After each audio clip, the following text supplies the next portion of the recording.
আমরা এখন যাচ্ছি নীলগিরি থেকে থানচির উদ্দেশ্যে।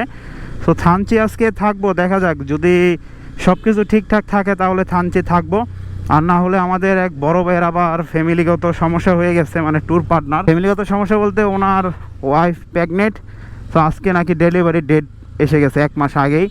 তো যদি ব্যাক করতে হয় ঢাকা তাও আপনাদের সাথে শেয়ার করব। তো এখন যাচ্ছি নীলগিরি থেকে থানচি। সো এতটুকু রোডটা আপনারা এনজয় করুন বা এতটুকু ব্লগটা আপনারা এনজয় করুন। নীলগিরি থেকে থানচি রাস্তাগুলো কেমন এক্সট্রিম সেগুলো আপনাদেরকে আজকে দেখাবো। অবশ্যই যারা যারা এখনও চ্যানেলটা সাবস্ক্রাইব করেন নাই সাবস্ক্রাইব করে নেবেন, লাইক কমেন্ট শেয়ার করে নেবেন। বান্দরবন ব্লগ কিন্তু অলরেডি শেষ পর্যায়ে। তো বান্দরবন ব্লগ চেষ্টা করছি মোটামুটি ভালো কিছু শ্যুট নেওয়ার জন্য। আমার কাছে যতটুকু তৌফিক হয়েছে অতটুকু আমি শ্যুট নিছি। আর নীলগিরি সম্পর্কে আপনাদেরকে কী আর বলবো, কিছু বলার নাই। নীলগিরি মোটামুটি পার্বত্য অঞ্চলের ভিতর আর্মিদের একটা বেস ক্যাম্প। এখানে উঠলে আপনারা 100 টাকা খরচ করে আমার কাছে আসলে মনে হয় না যে ভালো। এতে ভালো ওই যে টাইটানিক জেট পয়েন্ট যে আছে, সো টাইটানিক জেট পয়েন্টে আপনারা ঘুরে ভালো মতো আসতে পারেন বা ভালো মতো দেখে আসতে পারেন। কারণ টাইটানিক জেট পয়েন্টে কোনো টাকা পয়সা লাগে না। ওই নীলগিরির ফিল্ডটা টাইটানিক জেট পয়েন্টে পাওয়া যায়। ওই নীলগিরিতে আপনার এমন কিছু নাই যে আপনার নীলগিরির ভিতরে ঢুকতেই হবে স্পেসিফিকেশন। কারণ নীলগিরিতে আহামরি অত একটা ভ্যারাইটি জিনিসও নাই বা আহামরি অত ভালো পরিবেশও না যে আপনার নীলগিরিতে না ঢুকলে বান্দরবন ট্যুর অসম্পূর্ণ। এই যে পাহাড় ধস, বৃষ্টির দিনে যেই জিনিসটা সবচেয়ে বেশি ভয় লাগে, পাহাড় ধসের কারণে কিন্তু বাইকের চাকা অনেক সময় স্লিপ করে। সেই কারণে সতর্কভাবে আমাদের বাইক রাইড করতে হচ্ছে, যেহেতু বর্ষাকালে পাহাড় ধস হয়, এটা স্বাভাবিক। সো একটু সাবধানে আমাদের বাইক তো রাইড করতেই হবে, আর ডালুগুলো একটু সাবধানে নামতে হবে।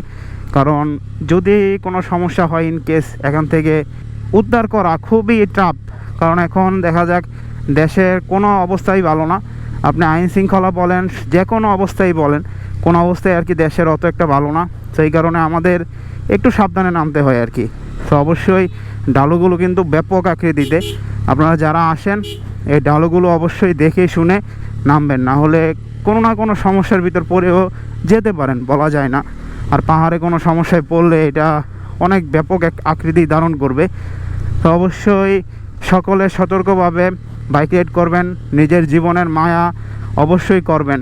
কারণ আজকে আপনি ভালো মতো বাসায় পৌঁছাতে পারলে আপনারই লাভ, অন্য কারো লাভ না। আপনি দেখানোর জন্য 5 মিনিট আগে যাওয়ার জন্য হুদাই একটা পাগলামি করে বাইক রাইড করলেন, এটা আসলে ভালো না।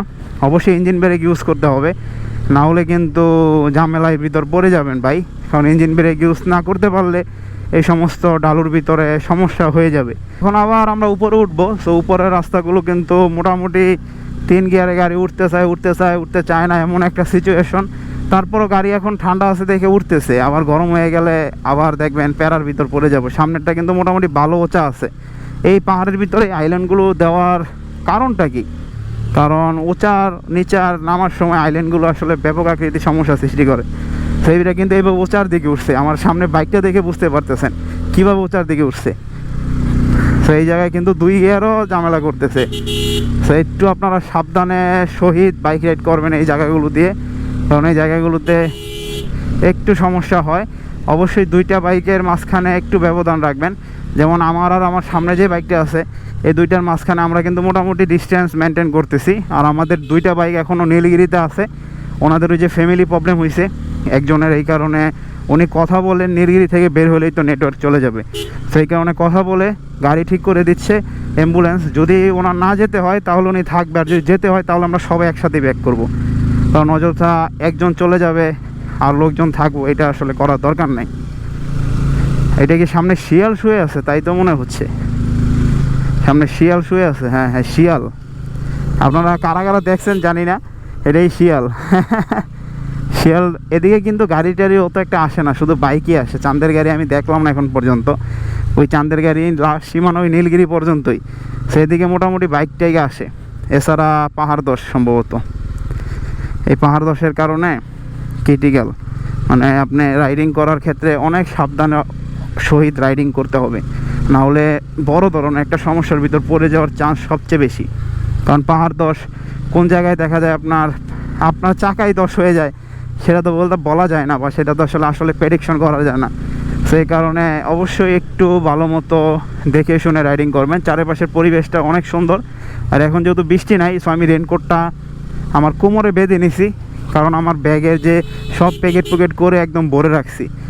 জাস্ট আপনার এখন আমরা থানচি যাব, থানচি যাইয়া দেখি কি করা যায়। 11টা বাজে, তো 30 কিলোমিটার আছে থানচি, বলিপাড়া 11 কিলোমিটার, দেখা যাক কতটুকু যাওয়া যায়।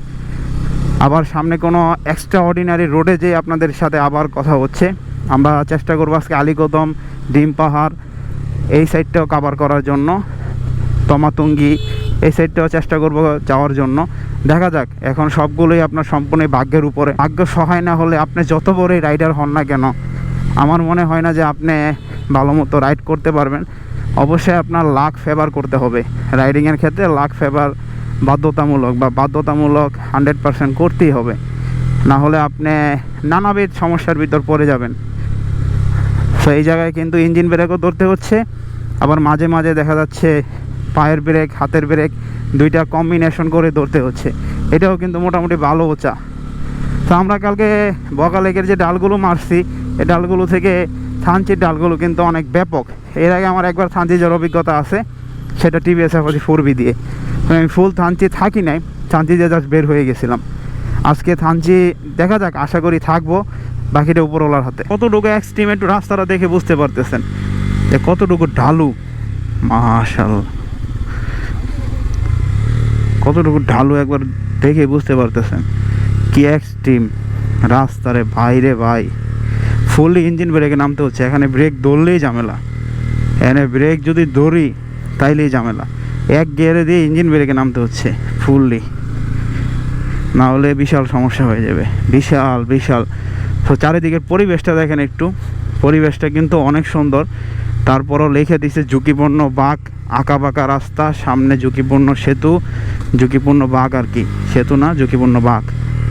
তো স্পিডটা একটু কমায় নিছি, স্লো করে নিছি, ঝুঁকিপূর্ণ বাঁক আছে যেহেতু। বাঘটা দেখছেন রে ভাই, সাজেকের বাঘ থেকে এই বাঘটা কঠিন।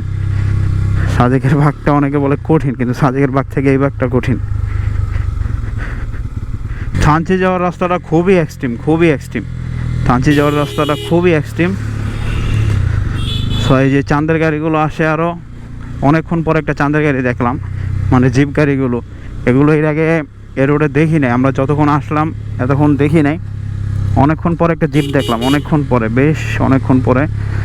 যেমনটা বলতেছিলাম, বাঘগুলো কিন্তু বেশ এক্সট্রিম। আপনারা যদি দেখে শুনে না নামেন তাহলে বড় ধরনের একটা মারাত্মক দুর্ঘটনা হওয়ার চান্স আছে। অবশ্যই দেখে শুনে নামতে হবে, কারণ যেমনটা বলছিলাম যে পাহাড়ে আপনি আসছেন ঘোরার জন্য। আপনি যদি এখান থেকে ইনজুরি হয়ে বাসায় যান তাহলে এটা আসলে ভালো দেখায় না আমার মতে। আমি যেটা মনে করি, এটা আসলে আমার মনে হয় না যে ভালো আপনার জন্য হবে বা কারোর জন্য আসলে ভালো হবে।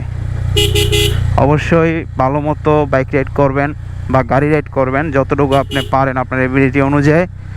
তা আমি কিন্তু কানে এখন সম্পূর্ণ কিছুই শুনতে পারছি না, মানে কানে একদমই আমার ইন টোটালি দেখা যাচ্ছে আপনার কথা কোনো বোঝা যাচ্ছে না। আপনাদের সাথে কি বলতেছি তাও আমি আসলে অনুমান করতে পারতেছি না। এদিকে কিন্তু প্রচুর ডাল, আমার গাড়ির প্রেশার শুনে আপনারা অনেকে বুঝতে পারতেছেন যে কি পরিমাণ গাড়িতে ডাল বা কি পরিমাণ ডালু।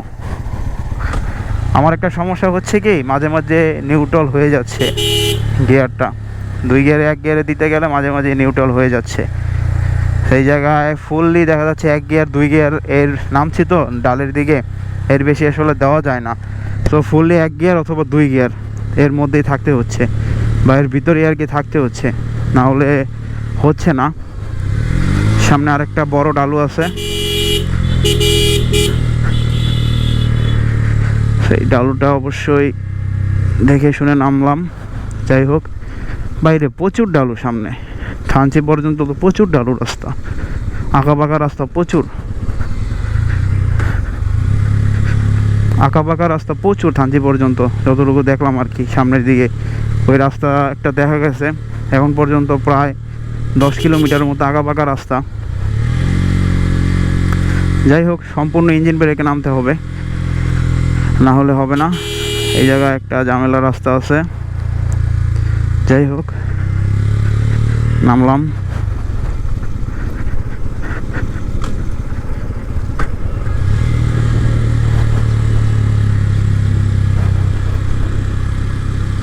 তো সামনে আরেকটা দেখা যায় ডালু আছে, ডালুটাও সাবধানে নামতে হবে। এখন ক্যামেরাতে গোপ্রোতে আসলে ডালু বোঝা যায় না, কারণ গোপ্রোতে ওই আপনার অ্যাকশন মোডে দেওয়া, তো ওই যাতে আপনার লড়লে সমস্যা না হয় এমন একটা মোড ইউজ করা, তো এই কারণে আসলে ডালুটা বোঝা যায় না। এই ডালুটা কিন্তু মারাত্মক ডালু।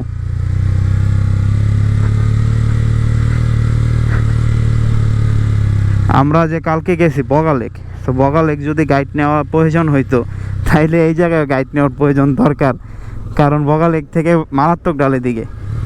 কারণ বগা লেকের ডাল আর এই ডালের ভিতরে অনেক তফাৎ।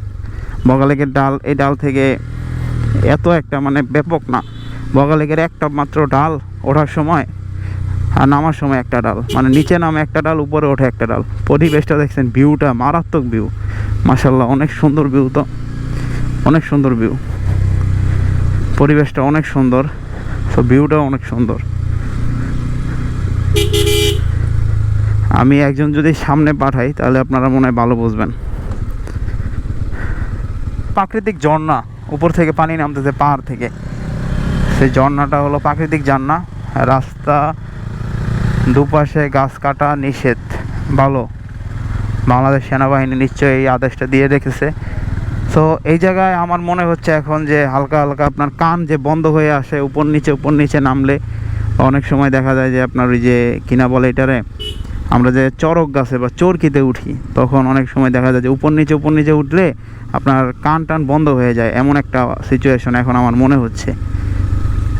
যাই হোক, সর্বোপরি আলহামদুলিল্লাহ ট্যুরটা যাতে ভালো মতো কমপ্লিট করতে পারি এতটুকুই। কোনো প্যারা দেয় না এখন পর্যন্ত, গাড়িও প্যারা দেয় নাই, নিজেও কখনো প্যারা মানে প্রয়োজনের ভিতর পড়ি নাই। যাই হোক, যতটুকু প্যারা পড়তেছি ততটুকু সলভিং হয়ে যাবে বা সলভিংয়ের বিষয়ের মতো হয়ে যাচ্ছে।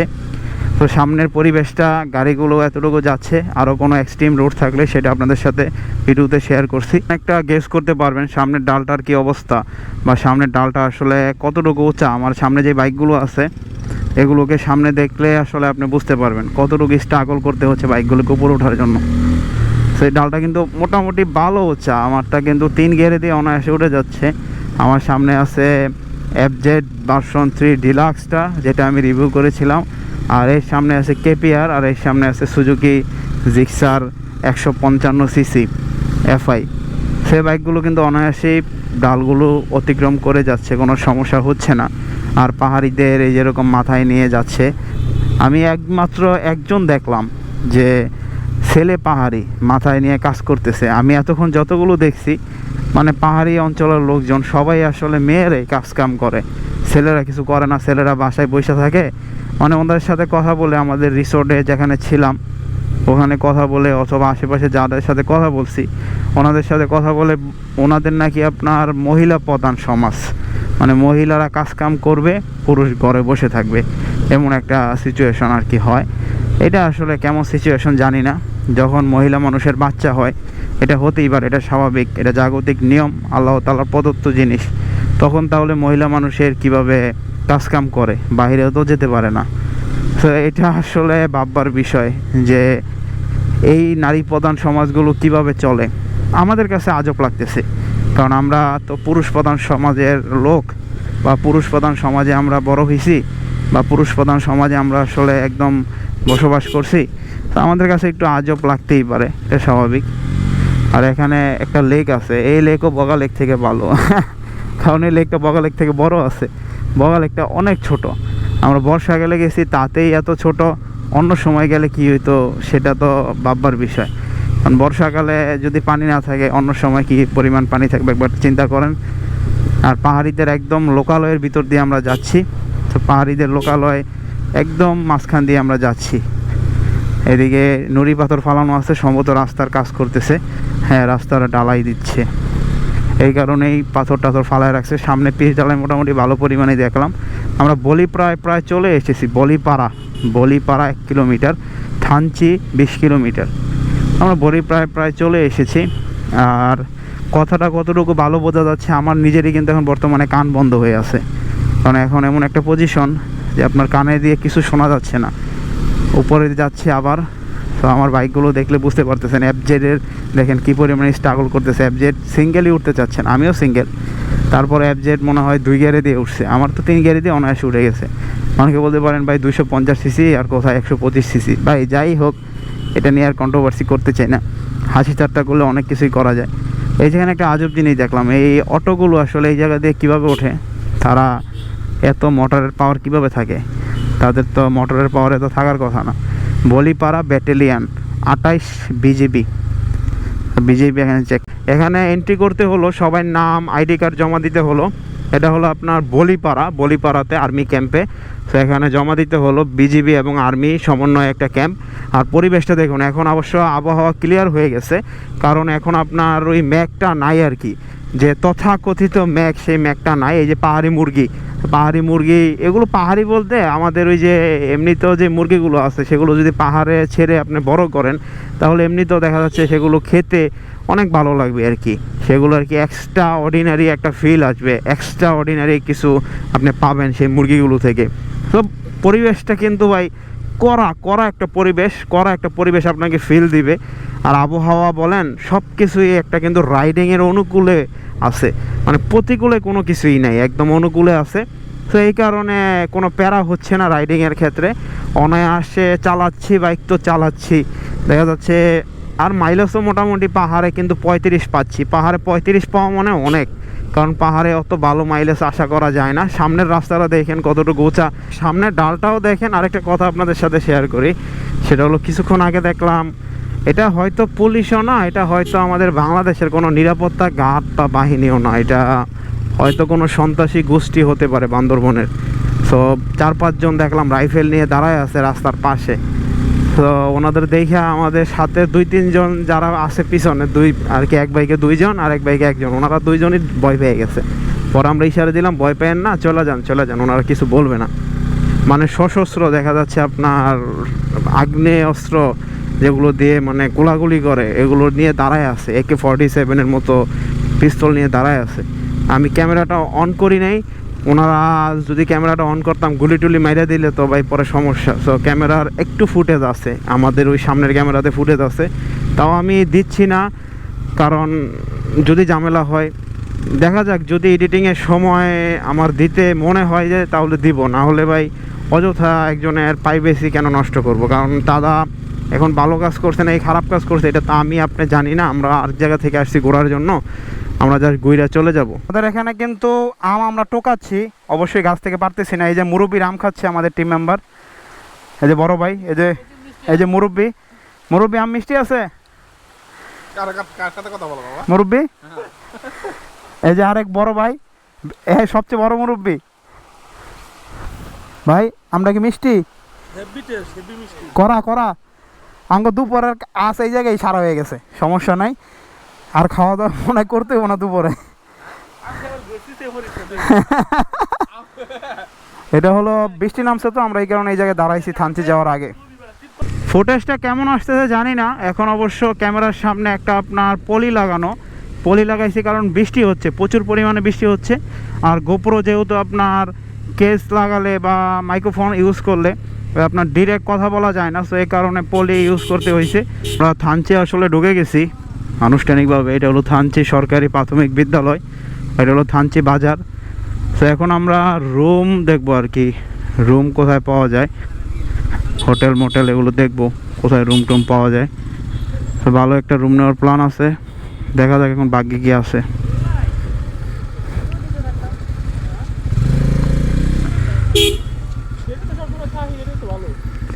দেখা যাক।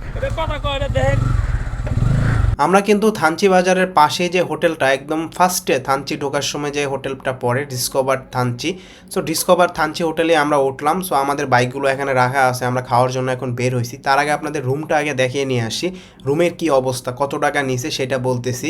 সো আমরা যে রুমগুলো নিয়েছি এগুলো কিন্তু একটা রুমেই 4টা করে বেড, 3টা বেড, চাইলে আপনারা 4টাও বানিয়ে নিতে পারবেন, ওনার আরেকটা ছোটো এক্সট্রা বেড দিবে। অলমোস্ট আপনার এক রুমে কিন্তু দেখা যাচ্ছে 12 জনের মতো থাকতে পারবেন। আমরা কিন্তু 5 জন অনায়াসে ছিলাম, আর আমাদের কাছ থেকে 2000 টাকা নিচে পার নাইট। সো আমরা এক রাতের জন্য নিয়েছিলাম। সো আজকে এই রুমটা আমরা নিছি, মোটামুটি পরিবেশটা এই হোটেলের সবচেয়ে বেটার এখন পর্যন্ত আমরা বান্দরবন আসার পরে সবচেয়ে ভালো হোটেল হলো এই ডিসকভার থানচি। এটার ওয়াশরুমও সবচেয়ে বেটার। এর আগে বান্দরবনে যে ছিলাম ওইটাও মোটামুটি ছিল, এছাড়া আমরা যে আরেকটা রিসোর্টে ছিলাম ওইটাও মোটামুটি ছিল। সো এখন আমরা যাব হলো তমাতঙ্গি, তারপর আরও কিছু অ্যাক্টিভিটি আছে সেগুলো আপনাদেরকে দেখাবো, আপনারা কি করে থানচি থেকে সহজে আপনারা ডিরেক্টলি তিন্দু যেতে পারবেন নৌকা দিয়ে, সেটাও আপনাদের সাথে শেয়ার করব। আমরাও অ্যাটেম্প নেওয়ার চেষ্টা করেছিলাম, কিন্তু আমাদের হাতে পর্যাপ্ত সময় হচ্ছে না, আমাদের তো থাকার সম্ভাবনাই ছিল না, তারপরও আমরা থাকতেছি যেহেতু আসলাম ট্যুরে, সেই কারণে ওনাকে ম্যানেজ করে অনেক কষ্ট করে ওনার ফ্যামিলি সমস্যার কারণেও তারপর আমরা থাকতেছি। দেখা যাক কতক্ষণ পর্যন্ত স্টে করতে পারি, আশা করি কালকে সকালে আমরা ঢাকার দিকে ব্যাক করব, এই ভিডিওতে আপনারা পাবেন। এখন তমাতুঙ্গি যে হেলিপ্যাড আছে, হেলিপ্যাডের এইখানে। তো তমাতুঙ্গি এখন যে মূল পয়েন্টটা, ওইখানে প্রচুর লোকজন আর কি আছে, আমরা তারপরও যাব, যে আপনাদেরকে দেখাবো। তো এই জায়গায় তমাতুঙ্গি হেলিপ্যাড বা হেলিকপ্টার গুলো আর কি নামে। তমাতুঙ্গিতে যদি কোনো সাহায্য সহযোগিতা লাগে বা কোনো ইমার্জেন্সি কেসে যদি বাংলাদেশ সেনাবাহিনী, বিজেপি অথবা কেউ যদি আসতে হয় তাহলে এই জায়গা থেকে আসে। সামনে আরেকটা হেলিপ্যাড আছে। সো আমার পিছনের পরিবেশটা হলো এরকম, যেমনটা আপনারা দেখতেছেন। এই যে আমাদের পিছনের পরিবেশটা হলো ঠিক এমন, আকাশে মেঘ, প্রচুর মেঘ, আজকে সকাল থেকে প্রচুর পরিমাণে মেঘ। আর আমাদের এই যে হেলিকপ্টার গুলো, মানে বাইক, আমাদের বাইক গুলো, আর এই যে আমাদের আড্ডি, এই যে কেপিআর, এই যে লবণ কোম্পানির হাঁপানি রোগী, আর এই যে আপনার এটা হলো বড় ভাই, আর এই যে এটা আমাদের বয়স্ক গাড়ি পালসার। তো তমাতঙ্গি যে একদম চূড়া আছে ওইখানে আমার বাইকটা আমি উঠাই ফেলছি। সেই যে তমাতঙ্গি লেখা দেখতেছেন, আর ওই যে আমার বাজাজ N250। আর পরিবেশটা হলো ঠিক এমন, বাতাসের কারণে কতটুকু শোনা যাচ্ছে জানি না, সো তারপরও আপনাদেরকে কথা বলার জন্য চেষ্টা করতেছি। তমাতঙ্গিতে মোটামুটি বাতাস ভালো পরিমাণে। এই যে আমার বাইক, আর এখানে একটা সুইমিং পুলের মতো আছে আর কি। সো এটা সম্ভবত এখনো ব্যবহৃত হয় না, কারণ দেখতেই তো পারতেছি কেউ এখানে নামে না বা নামার জন্য আগ্রহ পোষণ করেন। এই জায়গায় বাচ্চাদের গোসল করার জন্য একটি স্থান আছে, এই পাশে বাচ্চাদের, এই পাশে বড়দের।